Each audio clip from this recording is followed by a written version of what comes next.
concepto de viscosidad. Si pudieron ver y entender la clasificación de los fluidos en newtonianos y no newtonianos, y ver los gráficos, porque después pide realizar gráficos acá en el práctico.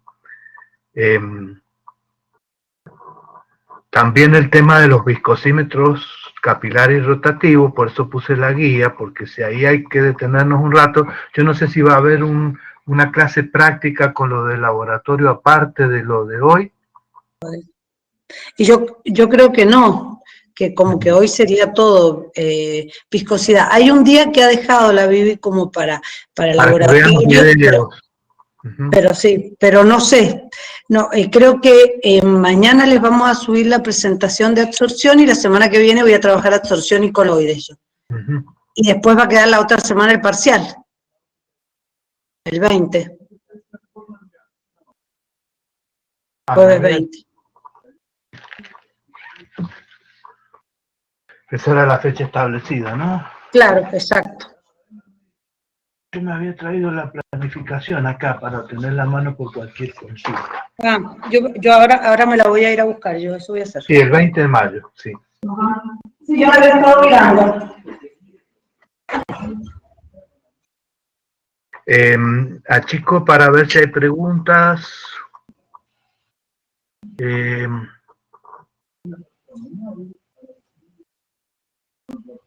Acá hay una alumna que dice, sí, la profesora ha visto y ha contestado la mayoría de los mails, Viviana, y va para mayor consulta va a estar después de las 19, de consulta.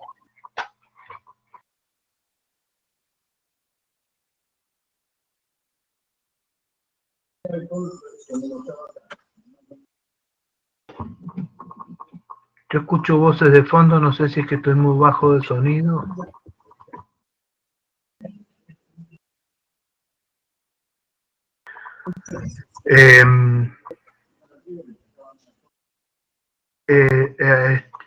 Quería saber cómo estaban con las preguntas teóricas, las 8 primeras preguntas que están presentadas. Si querían alguna aclaración, si vemos alguno de los enunciados.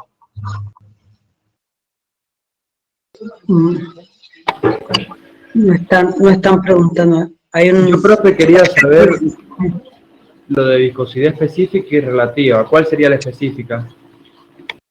Mira, la velocidad específica es perdón un segundito, que quiero ser concreto con eso porque siempre está la duda.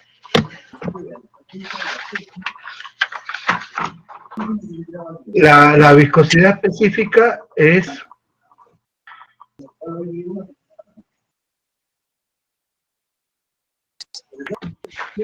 un segundo para no darles confusión.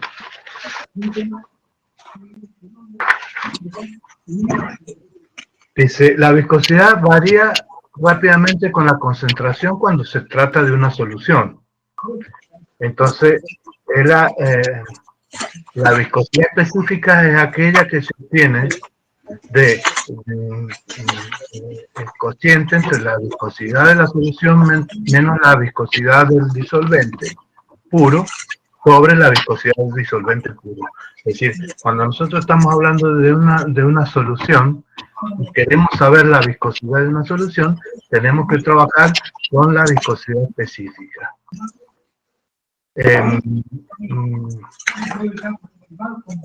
Generalmente cuando trabajamos con soluciones poliméricas y demás es muy importante porque tenemos que hacer referencia a lo específico de una solución dada, o sea, un soluto en un solvente. La relativa es la viscosidad de la disolución sobre la disolvente puro. Generalmente trabajamos con soluciones o con solvente, más generalmente se usa el agua, entonces cuando se trata de una solución en base al disolvente agua, es la viscosidad de la disolución sobre la viscosidad del agua. Y la intrínseca es una viscosidad que se aproxima a, dice, o el número límite de viscosidad es cuando nosotros vamos a relacionar también en un polímero la viscosidad del polímero sobre el límite, o sea, la intrínseca es cuando nos aproximamos a una concentración ínfima, o sea, casi cero, una solución muy diluida. No sé si les quedó claro. Sí, profe, sí, gracias.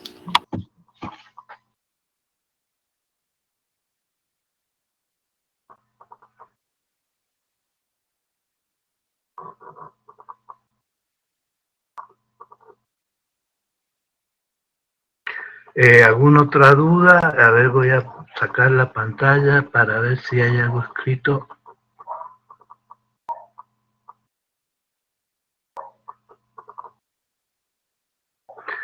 De la teoría, ¿alguna otra duda? Así, si no, ya pasamos a los problemas que están resueltos, son sencillos.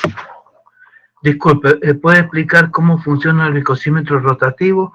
Bueno, me voy a ir a la guía para que tengan una imagen, a la guía de laboratorio.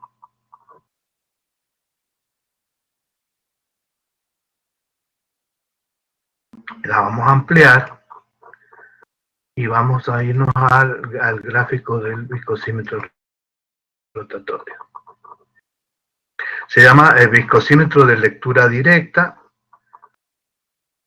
El viscosímetro rotatorio consiste en un sistema dado, es un sistema que tiene dos cilindros concéntricos, uno macizo, que sería un cilindro fijo, y rodeado de un cilindro o una camisa móvil, que van a contener entre el espacio anular el fluido que vamos a determinar la viscosidad. Entonces, si ustedes ven, el recipiente exterior es solo un vaso con un enrase. Nosotros llenamos de fluido todo el envase y lo subimos hasta bañar al viscosímetro. Entonces, como les decía, un cilindro concéntrico o el interno macizo de radio 1 va a ser un cilindro que va a estar conectado solidario a un sistema de tornillo que va a permitir el movimiento de un dial. Y el cilindro externo o esta camisa que va a tener el fluido en el espacio anular va a ser el cilindro que nosotros vamos a mover y le vamos a dar distintas revoluciones por minuto. Y le vamos a dar distintas velocidades para ir determinando cómo se comporta el fluido a distintas velocidades angulares, que es la velocidad de rotación que nosotros le damos al fluido. Entonces, si aplicamos la ley de Newton en el espacio anular, en ese pequeño espesor de fluido, vemos que la capa móvil sería el cilindro externo de radio 2, que le va a imprimir al fluido que está en el espacio anular una velocidad igual a la velocidad de rotación. Y en la medida que nos vamos acercando hacia el cilindro macizo interior, vamos viendo que decrece la velocidad, se produce el gradiente de velocidad, hasta llegar a una velocidad nula, que sería la capa fija, en el cilindro macizo. Cuando el gradiente de velocidad se produce y llega al cilindro macizo, el macizo no es, en el cilindro interior no es fijo, sino que va a vencer un sistema torsor, va a vencer un sistema que va a permitir el movimiento de una aguja en el dial. Esa aguja en el dial es la lectura directa que vamos a tener a esas revoluciones por minuto. Entonces, nosotros podemos trabajar este viscosímetro en alta y en baja. Vamos a echar ya otra imagen del viscosímetro. Yo tenía unas escalas, pero están en la presentación. Como les mostraba, entonces teníamos un motor, un regulador con embrague, en la platina nosotros vamos a poner el viscosímetro. Muchas veces este viscosímetro rotativo o de lectura directa tiene un baño termostatizado, entonces teníamos el motor, el baño donde va a estar puesto el recipiente y tiene un sistema de palanca en donde nosotros podemos regular las velocidades en alta y en baja, que nosotros vamos a someter o le vamos a dar a ese cilindro rotativo esas velocidades para someter al fluido al esfuerzo que le va a dar la placa móvil o el cilindro móvil. Y entonces, cuando ponemos las distintas velocidades, vamos a tener lecturas directas en el dial. ¿Les queda más o menos como el esquema del... ¿Lo entienden este esquema del viscosímetro? O sea, un sistema rotor que al vencer el gradiente de velocidades al cilindro fijo, mueve el rotor y va a generar un desplazamiento de la aguja en un dial y nos va a dar una lectura directa a esas revoluciones por minuto. Nosotros vamos a estudiar el fluido a distintas revoluciones por minuto en alta y en baja, de tal manera de obtener puntos claves y característicos para definir las distintas viscosidades del fluido, que están explicados en la guía. ¿Entienden alguna otra aclaración? Sí, profe, se entendió. En la presentación está un poquito más didáctico que en la guía. Normalmente yo en las clases de laboratorios presenciales lo desarmaba íntegramente, entonces ustedes podían ver este cilindro fijo que no se mueve del viscosímetro, pero sí el cilindro móvil o esa camisa la podíamos desprender y retirar, y entonces podíamos ver cómo era el espacio anular entre ambos. El espesor de fluido que vamos a trabajar es muy pequeño y va a estar sometido a las distintas velocidades a las que le vamos a imprimir. Entonces nosotros con las lecturas directas, la misma guía lo explica, hay unos cuadros, podemos obtener las distintas viscosidades. A ver si están los cuadros. Me parece que me pasé muchas de más.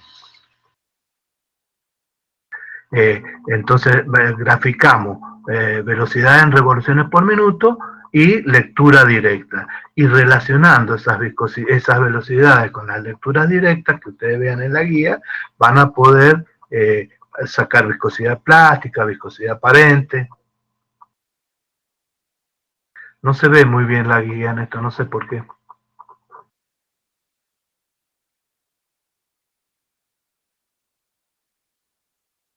¿Alguna otra duda sobre el viscosímetro rotativo?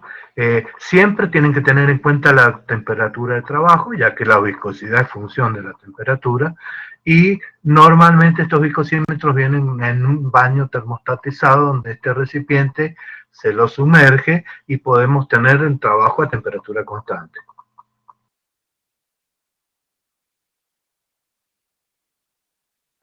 La lectura va a ser igual a la constante del aparato por la tensión resistente, que es la que aplicamos en este sistema torsor, en este torque que se genera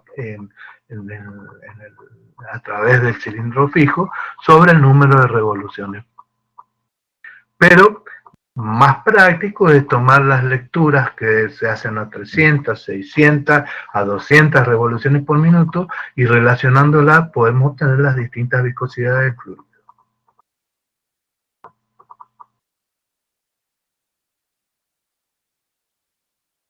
¿Alguna otra duda sobre los viscosímetros? O sea que lo que aplicamos acá es el gradiente de velocidades relacionándolo con el esfuerzo a lo que estamos sometiendo al fluido. La aplicación de la ley de Newton. Acá este viscosímetro permite trabajar con fluidos newtonianos y no newtonianos. Con los dos fluidos podemos determinar y vamos a ver gráficamente cómo responde cada fluido a las distintas velocidades que le podemos, a las que lo podemos someter.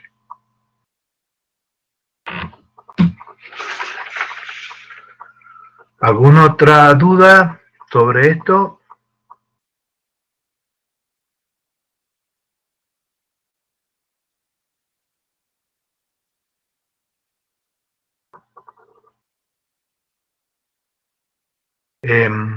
O vamos al práctico.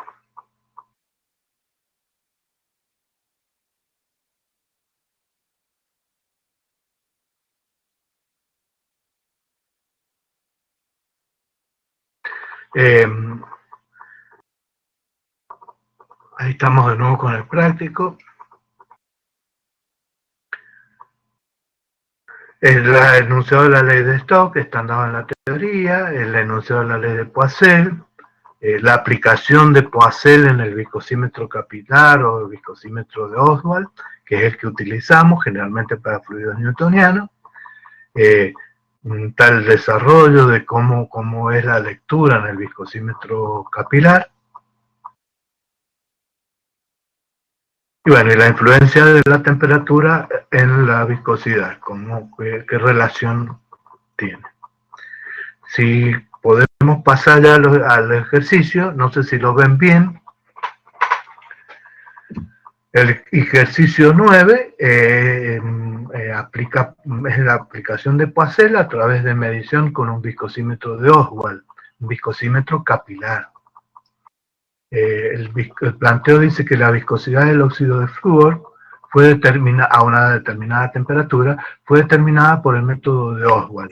El viscosímetro fue calibrado con agua a 20 grados, requiriéndose 363,4 segundos para que fluya agua entre las marcas del viscosímetro. La viscosidad del agua a esos 20 grados resultó ser de 1,05 centipoise. La densidad del agua a esa temperatura es 0,9982 gramos por centímetro cúbico. El tiempo requerido para que el óxido de flúor fluyera entre las marcas del viscosímetro fue de 67,6 segundos a la temperatura de calibración del óxido de flúor, que para que sea líquido tiene que estar a menos 145,8 grados centígrados. Y nos da la densidad del flúor a esa temperatura, que es 1,523 gramos por centímetro cúbico. Nos pide calcular la viscosidad relacionándola del flúor, relacionándolo con la medida de la viscosidad del agua. Para que ustedes entiendan, la viscosidad en el viscosímetro de Oswald debe tomarse para los distintos fluidos newtonianos a temperaturas determinadas. Entonces, siempre antes de hacer mediciones de viscosidad es bueno calibrarlo con una sustancia patrón o con una sustancia representativa de las sustancias que vamos a analizar. Digo patrón porque que esté calibrada o que esté probada por alguna institución certificadora. Pero si no, tomamos el producto con las características que de la línea de producción está recomendado, y si queremos ir comparando, vamos a trabajar en la temperatura que corresponde para la calibración de cada uno de los fluidos. Cada uno de los fluidos tiene un comportamiento diferente. Es importante también conocer la densidad de fluidos, porque nosotros podremos comparar fluidos similares. Entonces, en este caso, el agua con la que se calibró el viscosímetro y el óxido de flúor a esa temperatura se comportarían casi similarmente. ¿Les queda más o menos la idea? Los datos que nos aportan es la viscosidad del agua, la temperatura a la cual se calibró el viscosímetro a 20 grados, el tiempo que tardó el agua en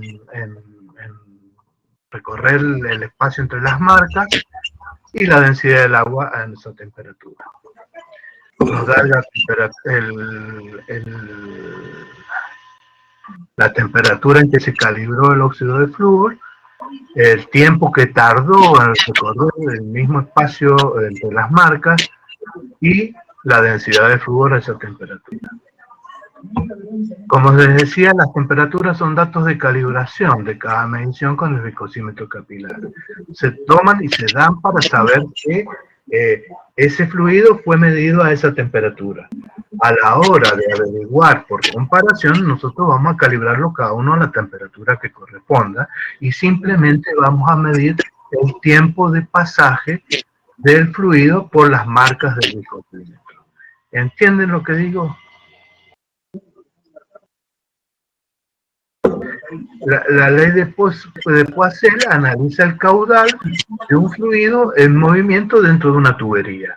En este caso, la tubería es el tubo capilar que presenta el viscosímetro de Oswald en su interior. Y nosotros, para hacer la medida del tiempo de pasaje, vamos a utilizar dos marcas o dos aforos que tiene el viscosímetro según el diseño. Nosotros vamos si vamos yo no había puesto un viscosímetro acá para ver, no. En la guía de trabajos prácticos, ustedes tienen el esquema del viscosímetro. Ustedes saben que el fluido va a recorrer la capilar del viscosímetro generando una presión hidrostática que va a estar dada por la altura del fluido, la densidad de fluido que estamos estudiando, por la aceleración de la gravedad. Ese es el delta P que ustedes ven en la expresión de Poiseuille. Si nosotros hacemos lecturas para un mismo viscosímetro con una misma constante, es decir, por eso yo les decía que se debe tratar de fluidos similares, porque para utilizar un mismo viscosímetro y comparar dos fluidos deben ser similares. ¿Y cómo sabemos la similitud en cuanto a su comportamiento? A través de la densidad del fluido. Si nosotros conocemos la densidad del fluido a la temperatura que está establecida, podremos ver qué constante le corresponde y podemos elegir un viscosímetro que sea dentro del viscosímetro de Oswald, que es una colección de distintos diseños, elegir el más apropiado. Una vez que hemos elegido el viscosímetro apropiado para hacer la comparación, leemos en las condiciones de trabajo el tiempo de pasaje de cada uno de los fluidos y relacionando la viscosidad, ahí no alcanzo a ver, del agua sobre la densidad, que la viscosidad cinemática es igual a la constante del viscosímetro por el tiempo que tarda en pasar el agua por el viscosímetro. Lo mismo sucede cuando hacemos la medición para el óxido de flúor. La viscosidad del flúor sobre la densidad del flúor va a ser igual a la constante por el tiempo que demoró o de pasar el óxido de flúor por las marcas del viscosímetro. Como la constante es la misma, porque es el mismo viscosímetro, igualando las constantes nosotros podemos despejar y hallar la viscosidad desconocida, que en este caso del óxido de flúor, y vamos a poder decir que la viscosidad del flúor es 0, en este caso 285 centípodes a la temperatura de calibración del equipo. Siempre tenemos que aclarar a qué temperatura corresponde la viscosidad que hemos hallado. Por más que lo comparemos con un fluido que tiene comportamiento diferente a otra temperatura. Sí, calibramos el viscosímetro, el mismo equipo, primero para trabajar con el agua, tomamos su viscosidad, y después ponemos en condiciones para trabajar con el óxido de flúor, tomamos también su tiempo de pasaje entre las marcas, y luego ocupando la ecuación de Poiseuille, llegamos a que la viscosidad cinemática o la viscosidad de ese fluido es igual a K por el tiempo de pasaje de cada fluido. Comparándolo, podemos despejar la viscosidad del fluido que no conocemos. ¿Les quedó más o menos claro? ¿Han podido resolverlo? No sé cómo estaban haciendo. A ver, no sé si alguien nos contesta. Sí, profe, dice que lo han podido, sí. O sea, están aplicando las fórmulas directamente, no es complejo, si vos les has dado toda la teoría. Claro, la explicación está más o menos necesaria, pues si no, no entienden por qué puedo comparar a dos temperaturas diferentes, que ese es el aspecto. Pues cada uno se calibró a una temperatura determinada. El problema que sigue es un problema de aplicación de la ley de Stokes, como dicen. El viscosímetro llamado falling ball o de caída de bola, el cual se utiliza para, en vez de ser un fluido en movimiento, lo que nosotros vamos a utilizar es un cuerpo, generalmente esférico, en movimiento en el seno de un fluido, para ver la viscosidad que posee ese fluido.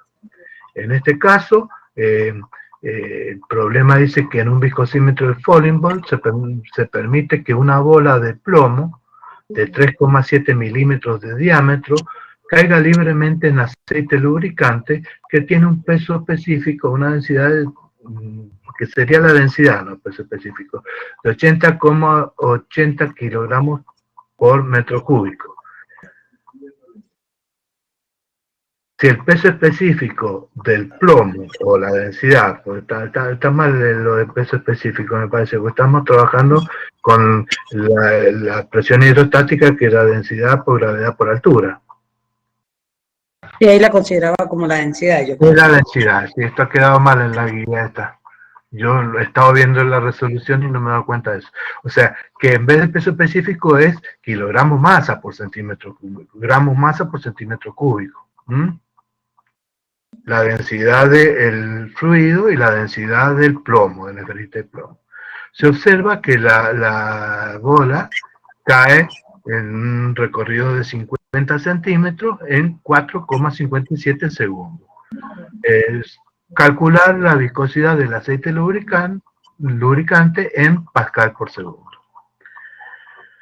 La ley de Stokes, en la que está expresada acá la viscosidad, contempla las fuerzas actuantes en eso está también en la teoría, en la bolita de acero. La bola de acero comienza a caer desde la marca y a medida que la fuerza de retardo viscoso, que es la que actúa en sentido ascendente, va frenando a la bolita de acero, va disminuyendo su aceleración hasta que la aceleración se hace nula y lo que queda es una velocidad terminal, una velocidad de caída que no va a aumentar.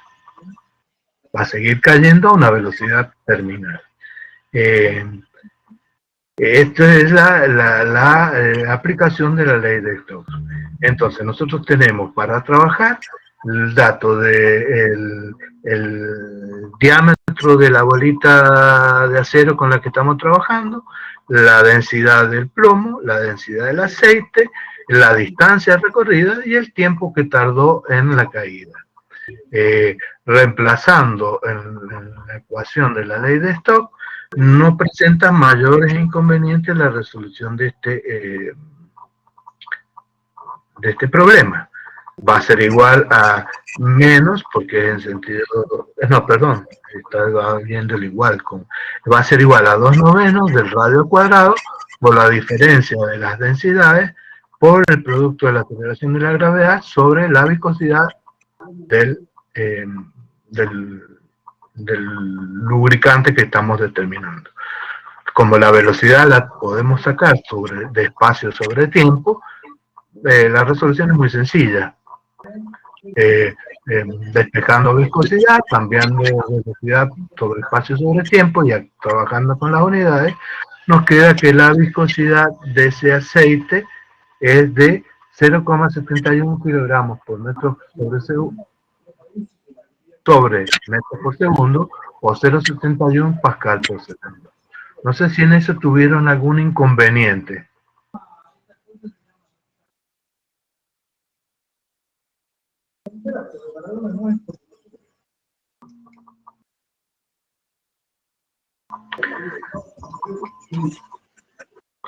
¿Alguna duda, alguna aclaración? Dice, en el trabajo práctico sale densidad, dice uno de los chicos. Sí, que yo la arreglé en la densidad de la guía que he subido, sí. Sí. Claro, acá no ha quedado arreglado. Sí, En este que exacto. trabajé quedó como peso específico, pero ya Sí. la idea es Dice, no, profe, no, se entiende muy bien. No, bien. no, profe, nadie dice. Bueno, va a ser sencillo, lo único que hay, porque es de aplicación directa todos estos problemas, la mayor Claro. dificultad que se presenta en viscosidad es cuando se nos dan las dimensiones o las unidades en distintos sistemas y Exacto. tenemos que unificar criterios en cuanto al sistema de unidades para poder llegar a una medida correcta. La pregunta 11 dice, teniendo los datos, en cuenta los datos expresados en esta tabla, el esfuerzo de corte en pascales y el gradiente de corte en 1 sobre segundo, solicita graficar el esfuerzo tau, el esfuerzo de corte sobre gradiente de velocidad, para determinar qué comportamiento tiene el fluido. No sé si en esta gráfica tuvieron alguna duda, tuvieron alguna necesidad que les expliquemos.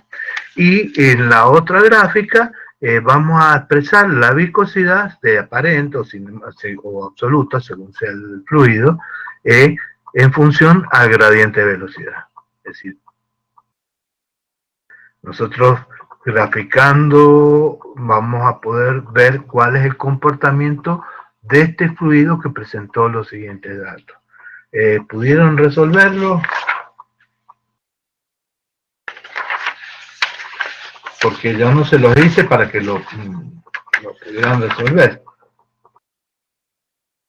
¿Qué obtuvieron de la gráfica de el esfuerzo de corte sobre el gradiente de velocidad?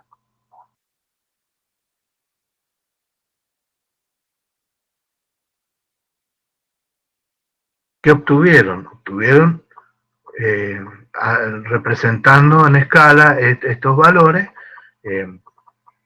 se obtiene una recta cuya pendiente va a ser la viscosidad del fluido. Luego, con ese valor de la pendiente, van a poder graficar, según sea proporcional o no esa relación entre esfuerzo de corte y gradiente de velocidad, el comportamiento del fluido de la viscosidad según el gradiente de velocidad. ¿Alguien lo pudo resolver?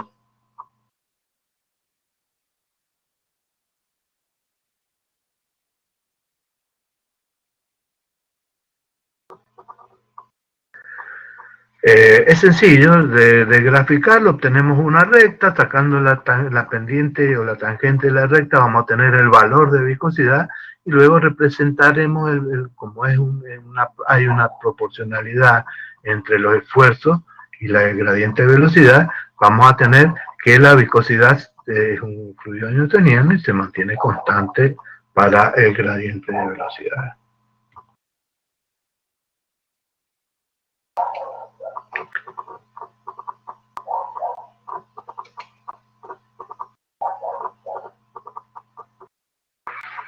Si no hay dudas,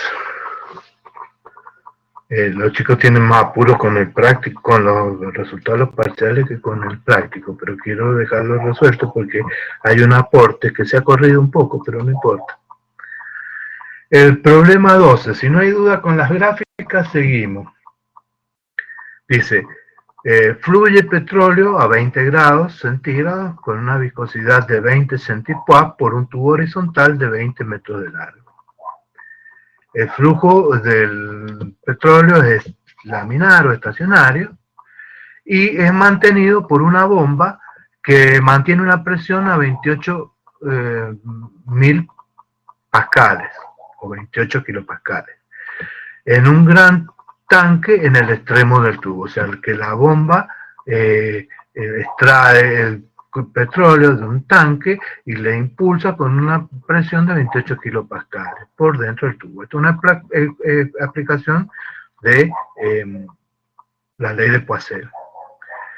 El punto A dice calcular si el tubo tiene 4 pulgadas de diámetro, calcular el caudal.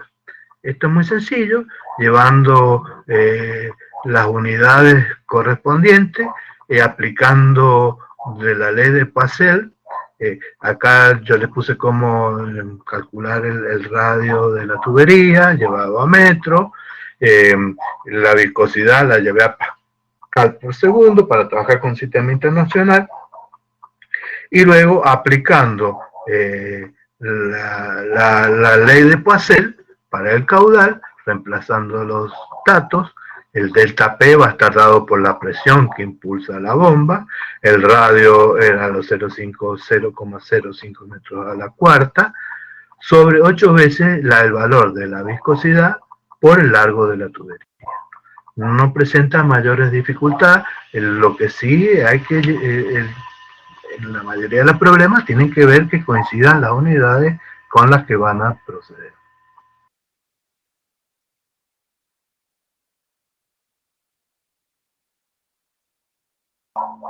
Ese es el punto A. ¿Hay alguna duda? ¿Les quedó claro? ¿Es sencillo? Los problemas de viscosidad son sencillos. Hay que centrarse en manejar muy bien las unidades, principalmente la aplicación de las leyes y los conceptos de viscosidad que son sencillos.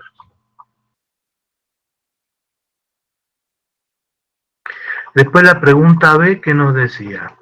La pregunta B decía, ¿cuál será la presión para mantener el mismo caudal en un tubo de 2 pulgadas de diámetro? Entonces, acá vamos a hallar el delta P, es decir, cambiando las dimensiones de la tubería, sabemos que al cambiar las dimensiones de la tubería es el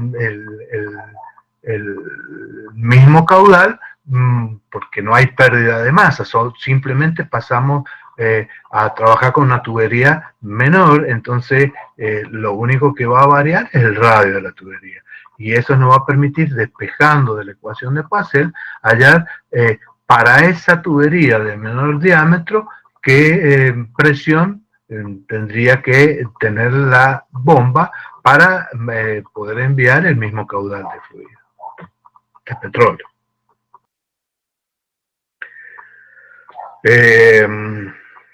No sé si hay alguna duda. Y el punto C dice, ¿cómo cambia el caudal del caso A, de lo que habíamos calculado inicialmente, si se lo calienta el fluido a 60 grados? Sabemos que al calentar el fluido, que estaba el petróleo a 20 grados, tenía una viscosidad. Sabemos que la viscosidad, al aumentar la temperatura, cambia, y sabemos que disminuye para los líquidos y aumenta para los gases, por la teoría. Entonces vamos a calcular para este nuevo valor de viscosidad cuál va a ser el caudal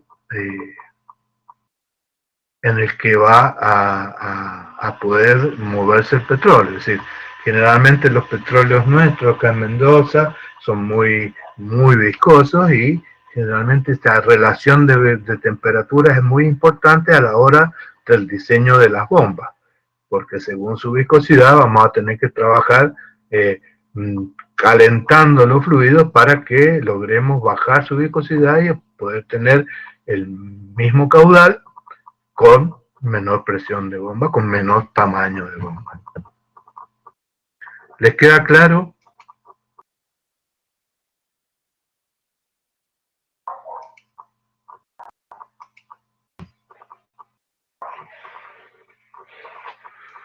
No tengo mucho intercambio con los chicos, pero no sé si hay lectura. Ellos van poniendo sí, profe, no hay dudas. Bien. Bueno, no hay nada que... ¿Los profes les parece bien así como voy? Sí, porque realmente ellos sí ya, dice sí está claro, profe.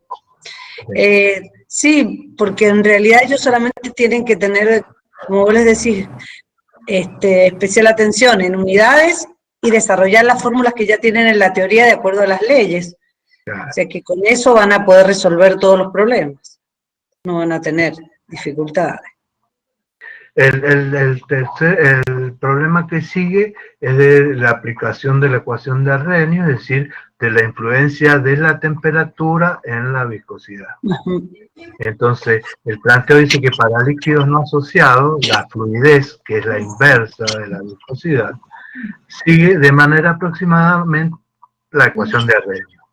Entonces, para trabajar con Arrhenius, en vez de trabajar con viscosidad, trabajamos con fluidez, que sigue el comportamiento de Arrhenius, pero a la hora de hallar viscosidades, calcularemos la recíproca.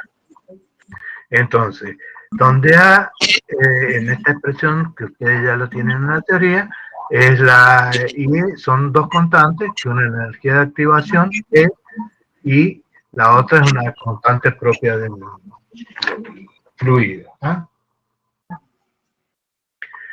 Este también es sencillo, simplemente tenemos que, en el caso A, para el carbono, la viscosidad 0 grados es de 1,33 por 10 a la menos 3 kilogramos sobre metro por segundo, y la energía de activación es de 10,9 kilojoules por mol.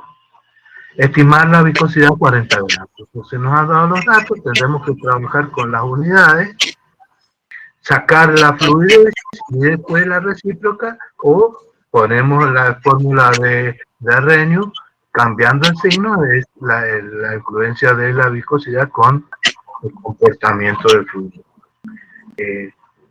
También esta no tenía mayores inconvenientes, poco lo puedo leer, ellos se ven muy chiquitos.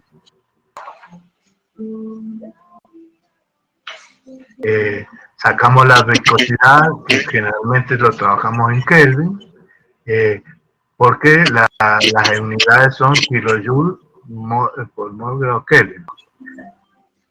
Y lo que está elevado, el exponencial es kilojoules por mol sobre grado Kelvin. Trabajando en las dos condiciones, podemos calcular la viscosidad a otra temperatura. No sé si con este hay alguna duda.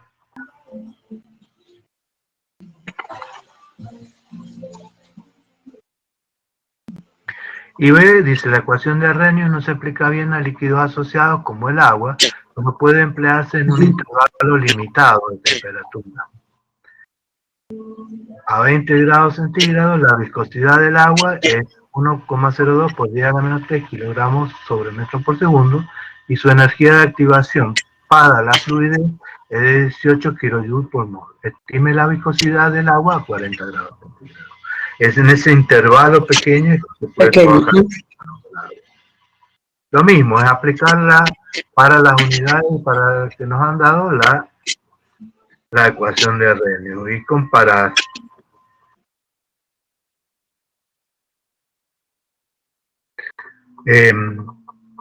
La fluidez para moléculas poliméricas se basa en una relación que permite trabajar con la fracción molar de cada polímero por la fluidez del polímero en consecuencia. Quiere decir que para sustancias complejas vamos a ir viendo que la viscosidad general de la sustancia, del polímero, va a depender de los compuestos que integran ese polímero complejo. O sea, y entonces no está resuelto el problema, pero sí está en la teoría de explicado. No está planteado. Después yo había incluido algo que me pareció interesante, que no lo hemos dado en la teoría y no lo hemos dado en la práctica, que es la ecuación de continuidad en tuberías en serie. Nosotros hemos visto qué pasa con el Coacel cuando el fluido se mueve en una tubería de una determinada dimensiones, y cómo se mueve, cómo cambia el caudal según las dimensiones de la tubería.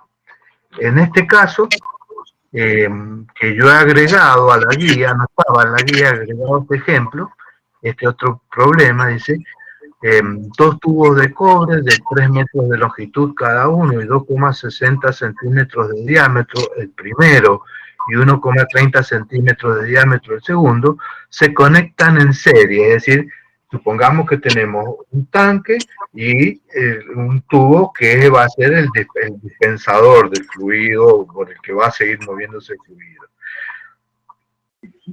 Se establece una presión de 5 atmósferas en el extremo abierto del tubo de mayor diámetro y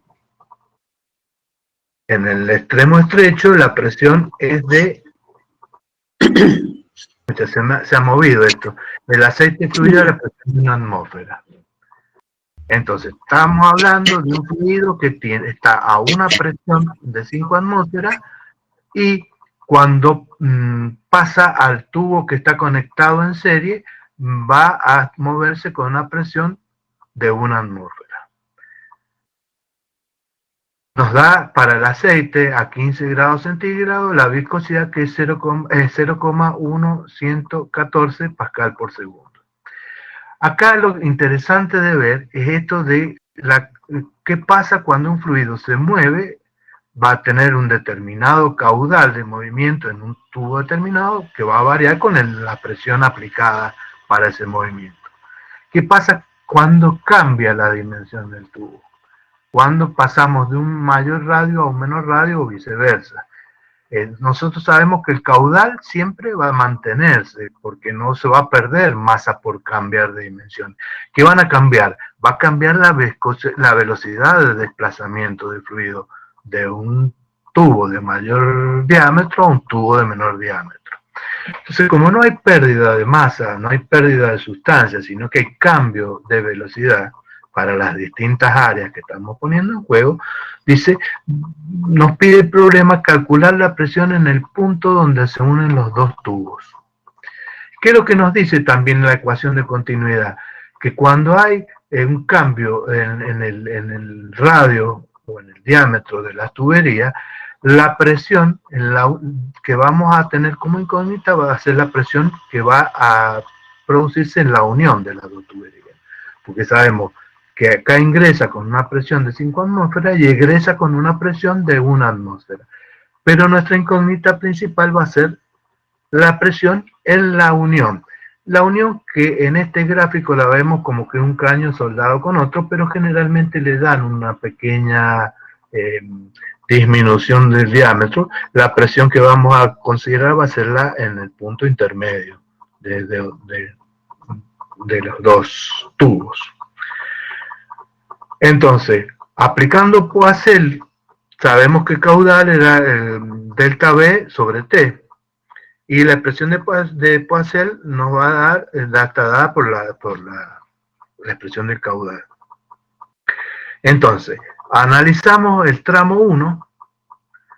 Vamos a decir que el caudal en el tramo 1, que es delta B1 sobre delta T, es igual a pi por el radio 1 por la delta P aplicado sobre la viscosidad del fluido por la longitud. Acá nos decía que tanto el tubo de mayor diámetro como el de menor diámetro tenían la misma longitud. Entonces por eso he puesto L. Si no sería L1 y L2 para poder interactuar. Y sabemos que el delta P aplicado en el tubo de mayor diámetro va a ser la presión de ingreso, o sea, la presión de ingreso PU, la de egreso, menos la PU de ingreso. Porque como en Poiseuille consideramos P2 menos P1. Esto es PU en la unión, menos la P1 de ingreso. Y en el tramo 2, que es delta B2 sobre T, el caudal, que el caudal es el mismo, vamos a tener que el delta P va a estar dado por la presión de salida en 2 atmósferas menos la presión en la unión de las dos tuberías. Igualando los caudales, dice acá que cuando se conectan dos tuberías se cumple que el volumen que circula por la unidad de tiempo es igual en ambas. Volumen por tiempo, es decir, el caudal. En la unión, la tubería, los caudales son iguales ya que no hay pérdida de masa. Por lo tanto, nosotros podemos igualar la expresión 1 y la expresión 2, y operando podemos despejar la presión en la unión. Y ahí vamos a tener la presión que se obtiene en la unión de las dos tuberías. Un cálculo muy sencillo. La relación entre los radios a la cuarta es igual al, acá está mal puesto el igual o lo veo mal yo, es igual al delta PU, a la relación de las presiones. Entonces, nos va a pedir en el punto B cuántos litros por minuto de aceite pueden obtenerse mediante la combinación de las dos tuberías en serie. Entonces nosotros vamos a calcular el caudal que va a fluir por el tubo más angosto. Entonces, aplicando la ecuación de Poiseuille con el dato de la presión en la unión de las dos tuberías y reemplazando, podemos calcular simplemente el caudal en que va a fluir el aceite que sale del tubo más angosto. No sé si quedó claro esta aplicación, porque no lo hemos dado en la teoría, la ecuación está de continuidad, y se presenta esto muy comúnmente cuando estamos cambiando el diámetro de la tubería en una instalación. Esto lo van a ver siempre teniendo en cuenta que el flujo sea laminar, el flujo estacionario. Ya ustedes en mecánica de fluido después van a ver flujo turbulento y ya van a tener otros cálculos para este tipo de variaciones. Pero para fluidos ideales, movimiento estacionario, no podemos calcular de este modo. ¿Les quedó la idea de esta aplicación de cañerías en serie?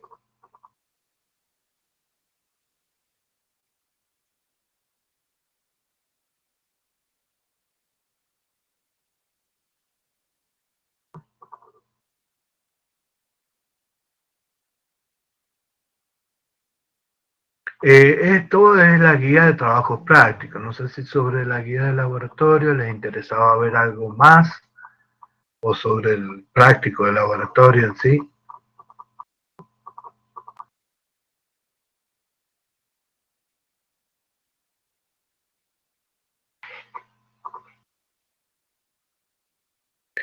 Hola.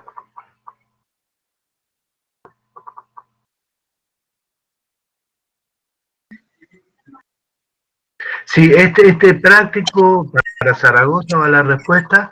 Quería revisarlo con ustedes y con esto que le he agregado, si se lo subimos ahora después de la clase, para que ustedes puedan leerlo, interpretarlo. Es sencillo. El tema de tuberías en serie es útil. No siempre son dos tubos conectados con el mismo eje. Muchas veces se da que el dispositivo está con otra forma de conexión, pero siempre en el cambio de diámetro va a haber un cambio de presión, que es la presión que hay que calcular, es la presión en la unión de las dos tuberías de distinto diámetro. Profe, buenas tardes. Sí. Yo la verdad que no he alcanzado a ver el práctico, porque he tenido una semana con muchos parciales, pero bueno, lo que le quería preguntar era lo de los últimos dos puntos que no estaban en el inicial, en el TP inicial, si eran más de laboratorio o si eran lo mismo, o sea, si eran de práctica igual.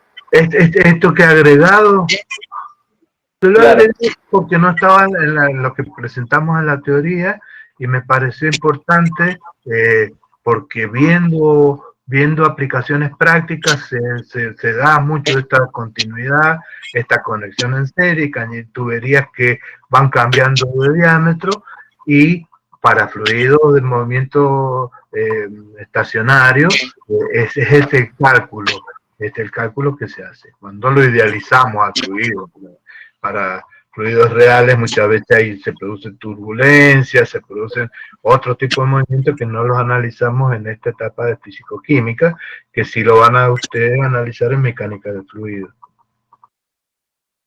Ah, bien.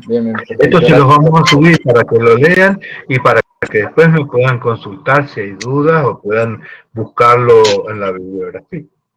Pero era para que lo tengan en cuenta, me parecía interesante que lo contemplaran, porque es una situación que se da. Y que lo tengan en cuenta para resolver problemas también.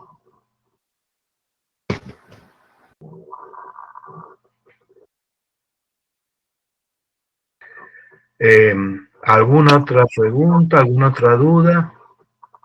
Hola, Pepe. En el laboratorio lean las guías. Interpreten las guías del laboratorio, vean cómo se procedía. Nosotros en laboratorio solo trabajamos con viscosímetro capilar, el viscosímetro de Oswald, para fluidos newtonianos, y trabajamos con el viscosímetro rotativo, el de Fan, el de lectura directa, para fluidos newtonianos y no newtonianos. En la guía hay otros viscosímetros y hay otros implementos que no los usamos nosotros en el laboratorio, pues no los teníamos disponibles. Entonces nos limitamos a, con respecto al laboratorio, a viscosímetro de Fan y viscosímetro capilar. Viscosímetro para el Falling Ball o el Stokes hay en otros laboratorios, pero no el de docencia. En los laboratorios hay distintos tipos de viscosímetros para aceites lubricantes y demás, que no los hemos podido llevar a las clases porque están estáticos en los laboratorios. Hay un alumno, Pepe, que dice, ¿el laboratorio es solo leerlo? No, leerlo es saberlo, porque van preguntas del laboratorio. No, y además está el video. Y están los videos. Está el video. Hay videos de laboratorios que no son del nuestro laboratorio, no sé si había alguno de nuestro laboratorio. Sí, hay uno. Sí, del nuestro hay. El único que no tenemos es velocidad con temperatura, pero todos los demás los tenemos filmados. Bien. Sí. No me acordaba y no me he puesto a mirar lo que habían subido de los videos. ¿Eso cuándo lo van a ver los chicos? Están disponibles en la mediateca, así que están las guías y están también los videos ya disponibles. Creo que los chicos se referían a si había que hacer algún cálculo o es solamente de lectura y ver los videos. Claro, no, los cálculos los hacen acá. Los cálculos son los problemas. El laboratorio solamente para observar. Exacto. Claro, sí. Bien. Cuando hicimos las prácticas, hicimos mediciones que les permitieron tomar conclusiones de qué tipo de fluido, cómo se comportaban los distintos tipos de fluidos, comparar y manejarlos ustedes personalmente, que era lo más interesante. Lamentablemente no ha podido ser, pero bueno, entre el video y hay algunos videos de otras universidades que hemos puesto, donde desarman los viscosímetros para que los entiendan o los explican con otros puntos de vista, los mismos viscosímetros les va a ser útil. Y quedaremos a disposición para responder las dudas que se les presenten. Yo quería, no sé si están terminando la clase, quería explicar algo del cronograma. ¿Puede ser? Sí. Que va a haber un cambio en el cronograma.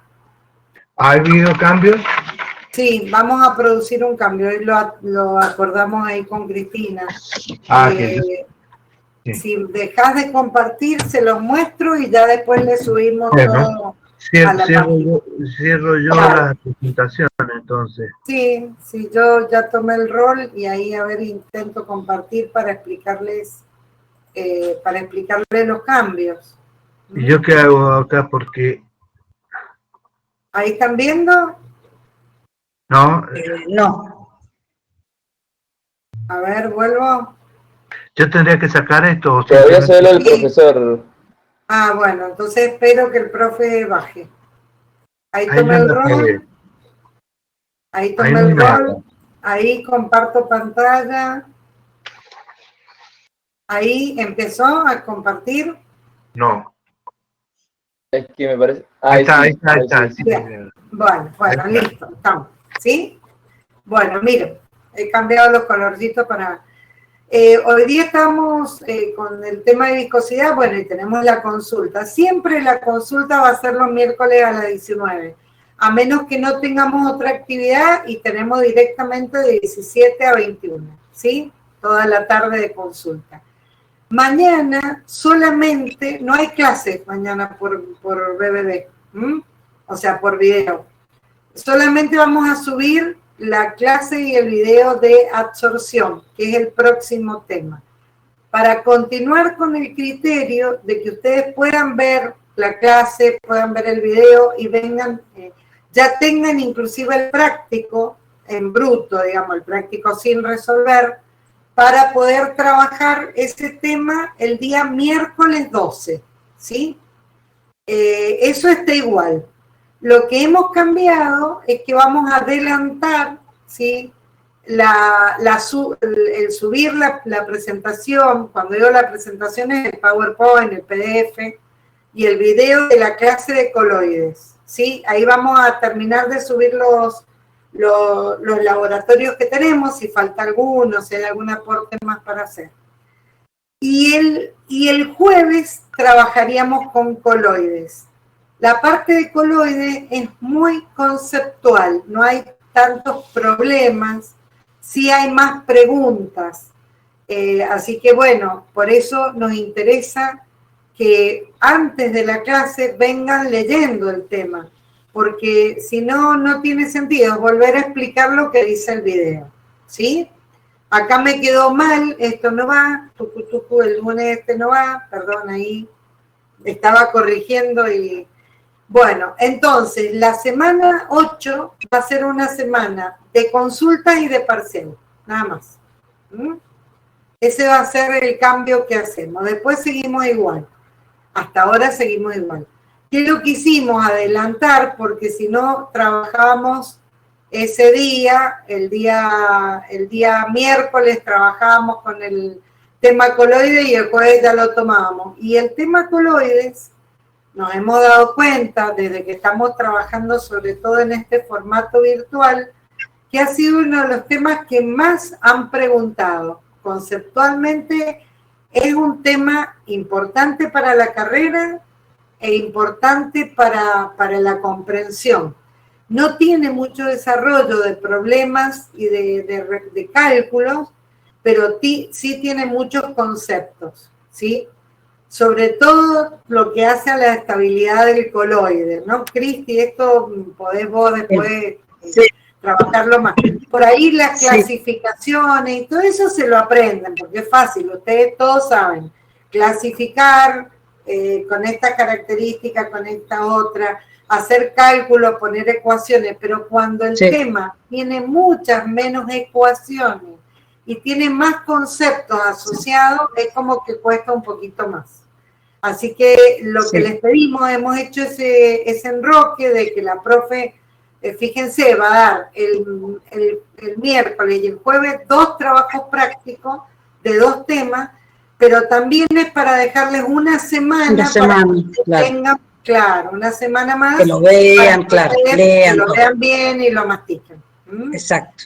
Absorción sí tiene más cálculos. Entonces, bueno, vamos a trabajar con Excel, vamos a trabajar con gráficas, con ecuaciones logarítmicas, pero coloides nos interesa sobremanera que lo lean previamente, porque si no es venir al otro día a darles de nuevo lo que dice el PowerPoint, y la idea es que ustedes se hagan preguntas, que invertamos ahora el rol. La idea es que hagamos más interactivo, no que sea hablar nada más, porque si no yo les voy a contar lo mismo y bueno. Exacto.